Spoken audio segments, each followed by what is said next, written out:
Juan, eu estava me lembrando aqui, quando você morava em Brasília, voltando um pouco para o tema até, de algumas vezes que você estava muito cansado, e aí a gente estava parado lá esperando o horário da missa, na frente da casa de Dom Falcão, no Sim. carro, e aí você pedia, gente, coloca um rock aí, pelo amor de Deus, eu quero descansar, eu quero desopilar.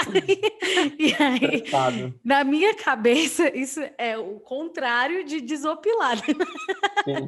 Mas, enfim, né? Porque o título era exatamente esse, né? Do tema. Se o rock traz paz, ou rouba paz, né? E aí eu achava engraçado, assim, por causa dessa postura sua, né? Eu tava me lembrando disso enquanto você tava falando, porque de fato parecia, né? E como que é isso hoje? Ainda é assim? Você ainda sente como essa questão da paz, né? Aí, enfim, não sei, a reflexão do que é paz também é uma coisa meio complexa, né? Mas como Sim. que você se relaciona aí? Bom, de fato o rock, no meu caso, da música que eu gosto, ela tende a me agitar. Então, por exemplo, não me ajuda muito eu parar para escutar esse tipo de música antes da oração, por exemplo, porque de fato me agita. Mas é uma hora, nesse sentido, se nós formos falar de quietude na oração, talvez realmente não favorece. Talvez favorece muito mais escutar, por exemplo, eu gosto muito de Hillsong, né, daquela banda Sim. protestante, né? Desse Ministério de Música, não sei qual a denominação, mas É uma igreja, eu acho, eles são. Eu acho que pronto, é. gosto muito da música deles, eu diria que é a banda cristã que eu gosto, assim que eu gosto mais, que eu escuto com frequência, e eu realmente vejo os efeitos em mim diferentes, isso aí não pode se negar. O que gera em mim o rock, por exemplo, quando nesse caso que você comentava, né, de desapelar, é porque ele me prende. E às vezes pelo menos a minha cabeça, para descansar, eu preciso que algo me prenda para poder me distrair daquela situação que está acontecendo, para poder me colocar, me concentrar naquilo ali. Então, aquela coisa que nós falamos na primeira pergunta, né? Nós precisamos estar conscientes de que tudo entra em nós e tem alguma consequência. Naturalmente, se eu vou escutar música muito agitada, vai acabar me agitando de alguma forma, né? Agora, qual é o efeito dessa agitação? Por exemplo, se eu estou um pouquinho para baixo, talvez é bom que eu coloque, né, uma música para me dar ânimo, para me colocar para cima, né? Por exemplo, eu gosto de fazer atividade física. Aliás, eu preciso fazer, né? Até para minha saúde, né? Mental. E tem muitas vezes que eu não estou muito afim, que eu não estou muito meio desanimado, mas eu vou e coloco essa música e começo a me animar e vamos embora. Agora, como eu disse, com a oração é diferente. Eu acho que tem o mesmo efeito, né, dos filmes, por exemplo, né? Acho que já valeria a pena também entrar nessa questão dos filmes, sua pergunta sobre o Sim, filme de sim. terror, né? Eu Sim. acho que tudo que nós falamos sobre a música aqui daria para ser aplicada à questão dos filmes. As imagens que eu vejo, os sons que eu escuto, a mensagem que o filme traz, ele vai de alguma forma me afetar, né? Então eu preciso ver se me ajuda a me levar para Deus. Por exemplo, se um filme que está passando uma mensagem, digamos assim, que não é a mensagem do cristianismo, uma coisa é não passar a mensagem do cristianismo e outra coisa é passar uma mensagem contrária ao cristianismo. Né? Por exemplo, que não fala de valores cristãos, não fala de uma mensagem explicitamente evangélica, não é o mesmo com um filme espírita, um filme de macumba, um filme de alguma coisa que mostra positivamente algo que é contrário, né? Nesse caso, eu tenho que ver, será que isso me afeta na minha forma de ver a minha vida, ou seja, a minha fé, ou seja, o que for, né? Por exemplo, se falou há algum tempo essa questão do Harry Potter, né? Pode assistir o Harry Potter, pode assistir o Crepúsculo. Acho que não é uma Crepúsculo. questão. Crepúsculo. Gente, é melhor não assistir o Crepúsculo, mas é tipo assim, é Não por é causa nem do uma questão filme mesmo. ideológica, né? Não. É uma Pois questão é, de roteiro, de produção, assim, que Exato. aconteceu.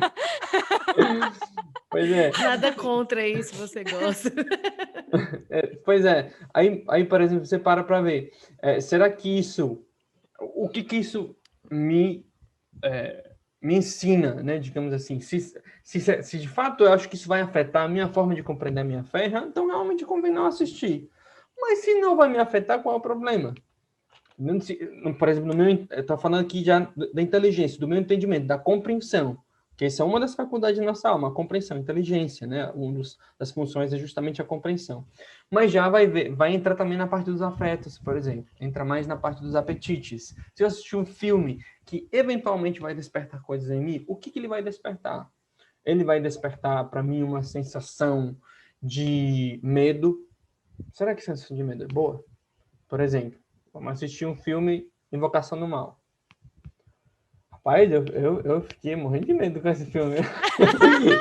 Eu nunca vi. Invocação do Mal, o ritual, né? O ritual, né? O ritual.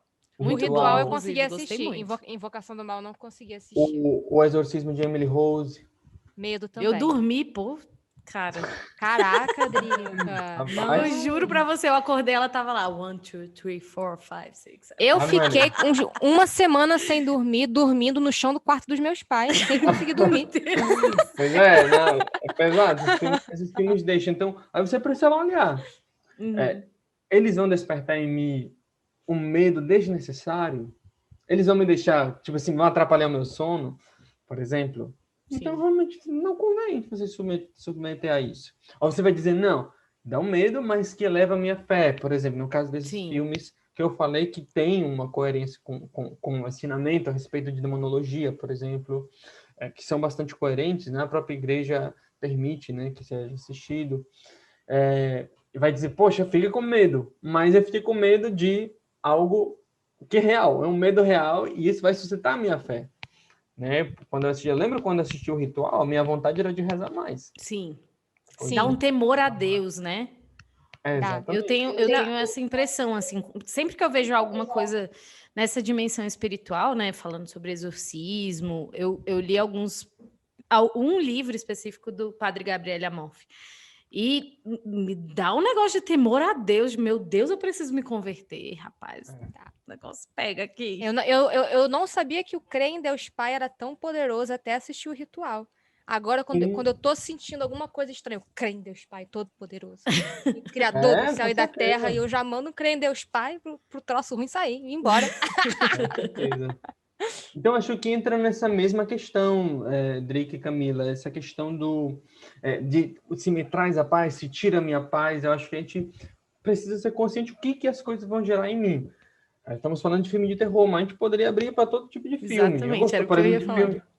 Eu gosto, por exemplo, muito de filme tenso, aqueles filmes espanhóis, por exemplo, tem algum homicídio, alguma coisa policial que vai descobrindo. Me indica, amigo. Eu gosto muito desse filme, porque ele me prende, ele prende a minha atenção. Então, só que aí eu preciso avaliar.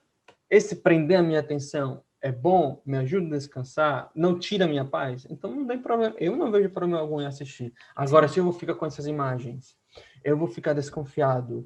Ou pior ainda, vai despertar o desejo de eu fazer alguma besteira. Né? E filme de romance, alguém, né? Desperta um monte de besteira, amado.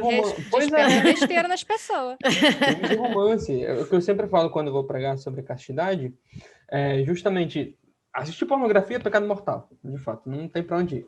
Mas tem certas cenas nos filmes que não são propriamente de pornografia, mas que eles fazem as cenas de tal forma que a sua própria imaginação é convidada a preencher as lacunas daquilo que o filme não mostra. Então, por exemplo, não mostra os seios da mulher, não mostra o pênis masculino, mas mostra as costas da mulher. Mostra os beijos, passam os sons de uma relação sexual.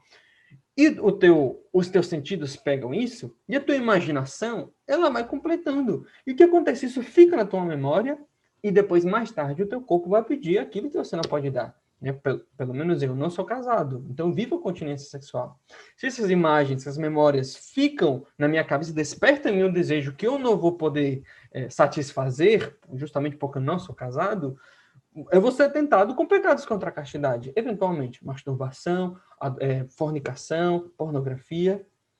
Então, para não cair nisso, é melhor que eu evite aquelas cenas que não são propriamente pornografia, mas que podem sim despertar esses desejos maliciosos dentro de mim. Porque eu sou homem. E digo homem não no sentido masculino, mas sou ser humano. E eu não posso me furtar que as coisas que eu vejo, aquilo que os meus sentidos apreendem, vai ter consequências em mim. Isso ninguém pode se furtar.